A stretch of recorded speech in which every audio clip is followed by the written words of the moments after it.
উস্তাদ আমার একটা কাম দেন, আমিও একটা কাম করি। তোমার কাজ করা লাগবো না, তুমি বসো।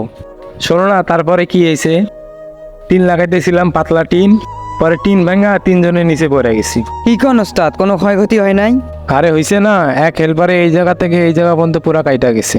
ওই বুলাই কি এখনো কাজ কাম করতে পারে? আরে না, ওই বাদ একবারে শেষ।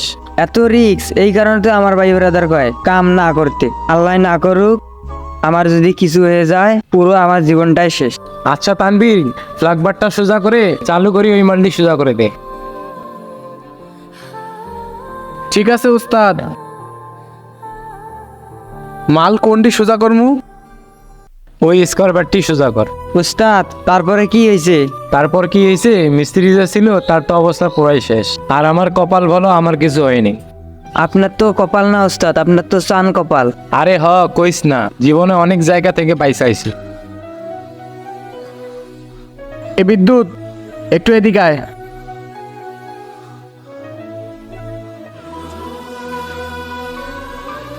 তোরে তো মহাজনে 1 তারিখে টাকা দিছে, আমারও দিছে, কিন্তু আমার টাকাটি শেষ হয়ে গেছে।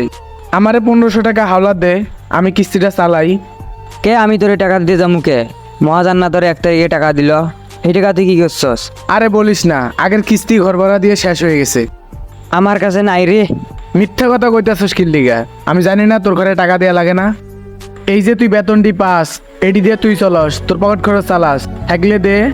নাই রে, থাকলে তোরে দিতাম, পরের মাসে নিস। বেডা, এই 7 তারিখে আমার কিস্তি আসিল, আমার মনেই আসিল না। মালিকে যে টাকাটি দিছে সব শেষ হয়ে গেছে, অনেক বিপদে আছি। এখন টাকাটা কোত্থেকে মিলাই ক? ঝামেলায় পড়ে গেলাম। দেখ অন্য কারো কাছ থেকে পাস কিনা, আমার দিয়ে সম্ভব হবে না রে। অনেক বড় একটা ঝামেলায় পড়ে গেলাম। এখন টাকাটা কোত্থেকে মিলাই, কার কাছে যাই, আর কে বা আমারে টাকা দিব? অনেক বড় একটা চিন্তায় পড়ে গেলাম।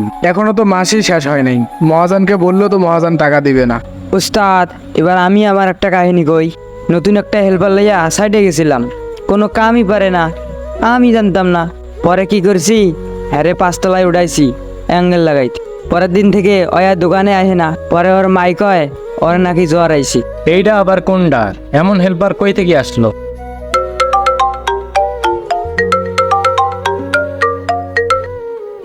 হ্যালো, কি হয়েছে? ও, জমি রেজিস্ট্রি করতে হইব। আমার কাছে তো টাকা নাইকা। একদিন আগে কইতি, আমি কালকে টাকাটা ভেঙে ফেলাইছি। এখন আমি টাকাটা কই পাই? আচ্ছা ঠিক আছে, আমি দেখতেছি। কি হয়েছে উস্তাদ, কোনো সমস্যা? আরে কইস না, দেশে একটা জায়গা রাখছিলাম, জমি রেজিস্ট্রি করতে হইব, 1500 টাকা লাগবো। আমার কাছে তো টাকা নাই, এখন আমি টাকা কই পাই? কি কোন উস্তাদ, আমার কাছে টাকা আছে তো। আরে সালা, ওই আমার এগুলো টাকা নাই, এখন হ্যারে টাকা দিয়ে দেয়। তোরে অনেক ধন্যবাদ, টাকাটা দেওয়ায় আমার অনেক উপকার হয়েছে রে। কি কোন উস্তাদ, আমার কাছে আরো আছে তো, লাগবো নি? না আর লাগবে না, টাকা কালকে দিলে হবে। না, 7 তারিখ একটা কিস্তি আছে তো, 7 তারিখ দিয়েন। তাহলে তো সমস্যা নাই, তুই টাকা পেয়ে যাবি। এ তানবীর, হাতুরটা দিত। আয়া লয়ে যা।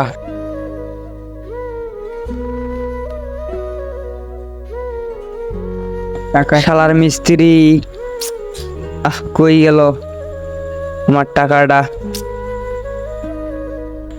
কিরে, এমন করতেছস কেন তুই?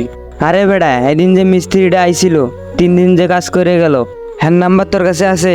হ্যার নাম্বার আমার কাছে থাকতে যাবো কি লিগা? তাহলে হ্যার বাপের নাম্বার তোর কাছে আছে? আর বাপের নাম্বার আমি পামু কই? তাহলে হ্যার ফ্যামিলি বা আত্মীয় স্বজন এমন কারো নাম্বার আছে তোর কাছে? আরে ভাই, আমি বুঝতাছি না, এখন নাম্বার দিয়ে আমি কি করবো? আর তোর হয়েছে কি বলতো? আরে সেদিন কানে টাকা দিলাম, তুইও তো মনে হয় দেখছস। আজ আমার কিস্তি, এখন টাকা কই পাই? তুই হেরে ফোন দে। হ্যাঁ তো ফোন বন্ধ। ও, এই কথা, তাহলে টাকা মার। এখন তো ওইটাই দেখা যাচ্ছে, এখন কিস্তির টাকা কই পাই? ওই দিন যে তোরে কইছিলাম টাকাটা আমারে দে, তুই তো ডাইরেক্ট না করে দিলি। ওই দিন যে টাকাটা আমারে দিতি, আজকে টাকাটা পাইতি না।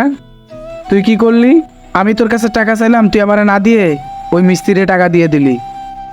আচ্ছা চল, বাইরে চল। দেখ, তোরে যে আমি ওদিন কইলাম তুই যদি ওদিন আমার টাকাটা দিতি তাহলে টাকাটা পাইতি না। এখন ভালো হয়েছে না? হ্যাঁ, তোর টাকাটা মারিয়ে দিছে। আরে আমার ভুল হয়েছে, আমার মাফ করে দিস। তোরে মনে হয় টাকাটা দিলে অনেক ভালো হইতো।